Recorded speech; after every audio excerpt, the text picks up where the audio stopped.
So, I mean, that leads to a very good question. When is the best time to start this process? Two times that I would see. Firstly, when all family members are willing to participate. Yeah. And so age is not a barrier or a condition in that situation. Ideally, if it was a perfect world, I'd say start while your children are in their mid-20s. Yeah.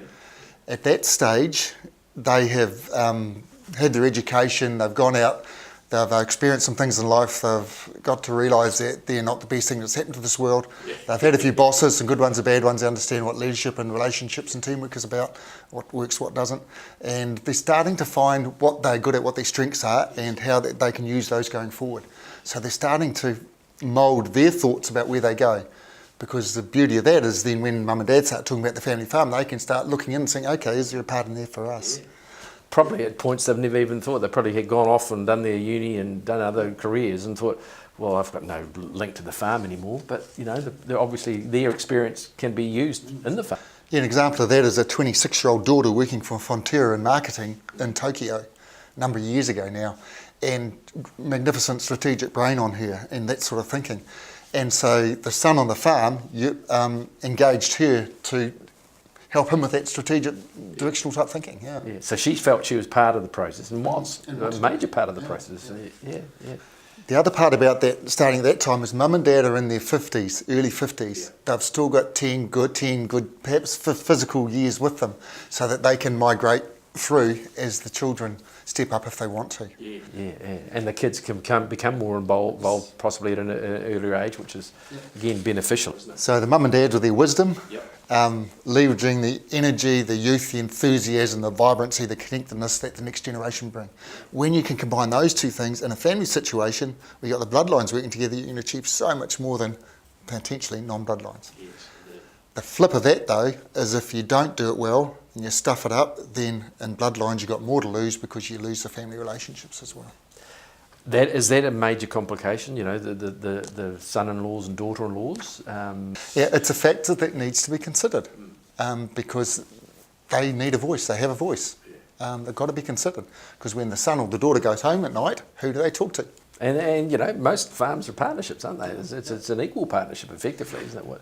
What goes on? So, you know, I always understood that, you know, lawyers and perhaps accountants would do this sort of work, but you've got a background in banking. So, what makes you different? So yes, the lawyers, the bankers, the consultants, the accountants, they have a very valuable part to play. They've got expertise that needs to be brought to bear in this whole process. We don't do all that stuff. We're not expertise in that area. We use the coaching skills of leadership to facilitate the family members to get clear about where they want to get to, the vision, those sorts of things, and some key strategies. And then with that information known, take that to the accountants, solicitors, and the bankers, and then they are better positioned to be able to use their expertise to get a better result than perhaps if they didn't know that bigger picture stuff. So I imagine, you know, this process where it begins with you guys coming into the family and discussing it could take several years before you actually get to a point where you can actually start really sitting down and saying, right, this is what's going to happen.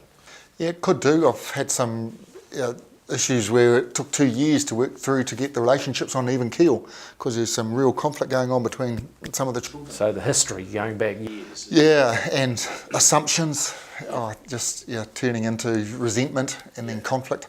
And with that resolve, then can move forward.